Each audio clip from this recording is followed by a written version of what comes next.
بسم اللہ الرحمن الرحیم۔ آج کا موضوع ہمارا روزے پر ہے۔ روزہ کیا ہے اور کب فرض ہوئے ہیں اور اس کا معنی اور مفہوم کیا ہے؟ روزہ خدا کی اطاعت کی خاطر صبح کی اذان سے مغرب کی اذان تک مبتلات روزے سے پرہیز کرنے کا نام ہے۔ روزہ اسلام کے فہمی احکام پر برترین عبادت اور ارکان پنجگانہ میں سے ہے۔ روزہ اسلام سے پہلے کے ادیان میں بھی موجود تھا۔ دینی مناسبات میں روزے کے متعلق اخلاقی اور معنی آثار کا ذکر ہوا ہے، جس میں قصر تقویٰ، آتش جہنم کے مقابلے، سپر گناہوں کا کفارہ، بدن کی زکوٰۃ اور شیطان سے دوری قابل ذکر ہے۔ روزہ فقہی اعتبار سے واجب، مستحب، حرام اور مکروہ میں تقسیم ہوتا ہے۔ ماہ رمضان کے روزوں کا شمار واجب روزوں میں ہوتا ہے۔ روزہ جسے عربی زبان میں صوم یا صیام کہا جاتا ہے، فقہی اعتبار سے صوم کے معنی قصد قربت کے ساتھ صبح کی اذان سے مغرب کی اذان تک مبتلات روزہ سے پرہیز کے ہیں۔ علامہ علی کی تعریف کے مطابق طلوع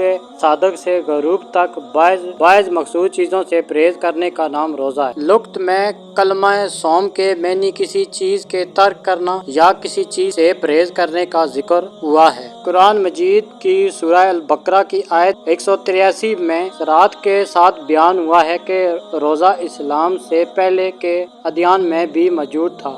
توریت، انجیل میں سابقہ امتوں کے روزے رکھنے کا تذکرہ موجود ہے۔ توریت کی تاریخ کے مطابق حضرت موسیٰ نے الواح کے دریافت کرنے سے پہلے 40 روز روزے رکھے اور کچھ بھی کھانے پینے سے پرہیز کیا۔ قرآن کریم میں حضرت زکریا اور حضرت مریم کے روزے رکھنا اور روایت میں اسلام سے پہلے کے ادیان میں روزے رکھنے کے موجودگی ہونے کا ذکر ہوا ہے۔ نقل ہوا ہے کہ روزہ اسلام سے قبل اور دیگر اقواموں جیسے قدیم مصر، یونانیوں اور رومیوں اور ہندیوں میں بھی موجود تھا۔ اسلام کے مطابق رمضان المبارک کا روزہ تعمیر قبلہ کے 13 دن بعد 2 شعبان یا 28 شعبان سن 2 ہجری میں واجب ہوا۔ ماہ رمضان مبارک میں روزہ رکھنے کا حکم اور اس سے مربوط بعض احکام کا ذکر قرآن مجید میں ہوا ہے۔ اس حکم کے آنے کے بعد ابتدا میں روزے دار کے لیے افطاری کے بعد فقط سونے سے پہلے تک کھانا پینا جائز تھا